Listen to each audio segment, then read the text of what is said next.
السلام علیکم ورحمۃ اللہ وبرکاتہ۔ عزیز طلباء و طالبات، آج ہم 10ویں کلاس کی ایک نعت باغ اخلاق مسافر پر سلام جو سلیم شہزاد کی لکھی ہوئی ہے، اس کے اوپر روشنی ڈالیں گے۔ عزیز طلباء، سلیم شہزاد جو 1 جون 1949 کو دھولیا میں پیدا ہوئے، مالیگاؤں میں تعلیم حاصل کی اور درس و تدریس کے پیشہ اختیار کیا۔ اردو کی بے شمار صنف ہے، جیسے حمد ہے، مرثیہ ہے، قصیدہ ہے۔ اسی طریقے سے نعت بھی ایک اردو کی صنف ہے۔ نعت جس میں اللہ کے نبی علیہ السلام کی تعریف کی جاتی ہو، اسے نعت کہتے ہیں۔ دنیا میں بے شمار شاعر اور بے شمار اللہ کے نبی کی سیرت پر بیان کرنے والے گزرے ہیں، مگر ہر ایک نے آخر میں یہی بات کی کہ ہم اللہ کے نبی کی نعت، اللہ کے نبی کی سیرت کو بیان نہیں کر سکے، کیونکہ اللہ کے نبی کی صفات، اللہ کے نبی کے کمالات اور اللہ کے نبی کی خوبیاں بے شمار ہیں۔ سب سے پہلے ہم اللہ کے نبی علیہ السلام پر درود پڑھیں صلی اللہ علیہ وسلم، کہ جو ایمان والا اللہ کے نبی کا نام آنے کے بعد اللہ کے نبی پر درود بھیجتا ہے تو اللہ تبارک و تعالی اسے 40 نقد انعام عطا فرماتے ہیں۔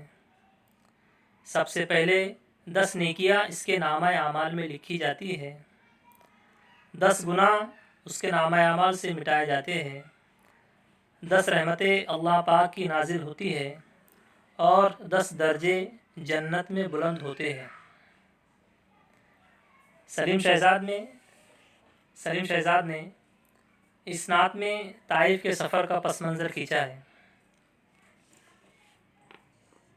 وہ کہتے ہیں کہ اللہ کے نبی جب طائف میں دین اسلام کی دعوت اور تبلیغ کے لیے جاتے ہیں تو وہاں پر کس طریقے سے اذیت اور تکالیف کا سامنا انہیں کرنا پڑتا ہے، اس چیز کو انہوں نے اس نعت میں بتایا ہے۔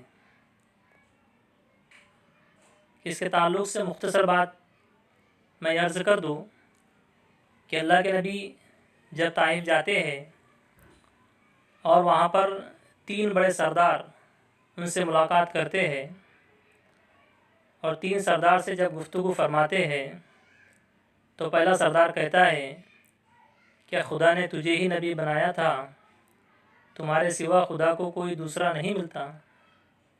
دوسرا سردار کہتا ہے آپ کو ہی اللہ نے نبی بنا کر بھیجا۔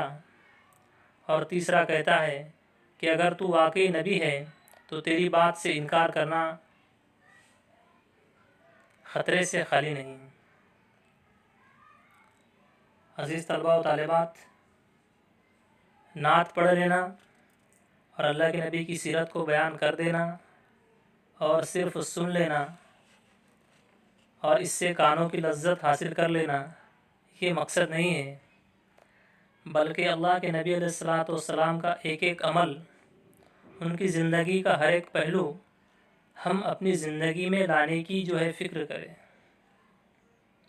کہ اللہ کے نبی جب دین اور تبلیغ کی دعوت طائف کے اندر دیتے ہیں